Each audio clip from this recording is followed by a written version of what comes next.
They had always sounded like this. Thunderboats roaring down Lake Washington, powered by huge Rolls, Merlin, and Allison engines. But 25 years ago, that started to change. In those days, that was the biggest question, whether the turbine had enough power, whether the boat would actually go on a plane and actually motivate itself around a race course. The boat was simply called the U-95, sleek, white, and nothing like anyone had ever seen before. It was the dream of Seattle businessman Jim Clapp. He'd already put turbines in his own yacht.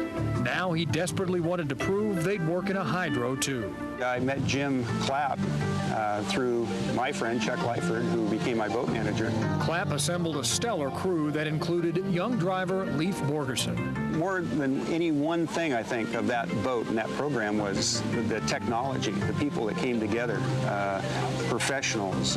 He was not at all scared to spend whatever it took to prove his point. And he was determined, dedicated, way ahead of his time. The U-95 had two-way communications, onboard video, and the most advanced design ever. And yes, it had turbines, twin turbines. Clear. A lot of people don't realize that we actually had originally designed, and the concept was for one large engine, and unfortunately during that period, the Vietnam conflict, the military had everything tied up. The first test drive came in September 1973, but Jim Clapp never got to finish his dream. He died just months before his futuristic boat could ever reach the starting line. But his dream didn't die. Jim's widow, Pamela, took over leading the team. Their first season started in the spring of 1974. The U-95 finished 5th, then 3rd, then 2nd. Then in Tri-Cities, they got run over by hydro legend Bill Muncy. There was massive damage, too much to repair before the Gold Cup in Seattle the following week. The only choice? Race without a tail section.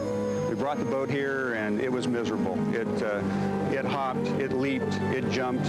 It was just uncontrollable. And that was it, the end of the U-95. In the choppy waters off Sand Point, disaster.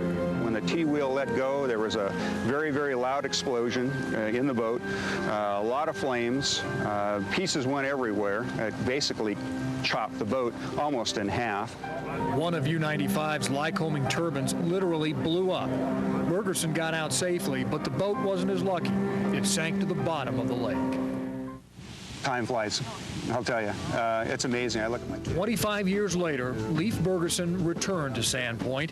He hadn't been there since that fateful day, and he used the time to reflect back. I think it's a gratitude to Jim. I'm really glad to see Jim get the recognition that he really deserves for bringing in a different concept, different ideas, and the sport eventually going that direction and seeing all that happen.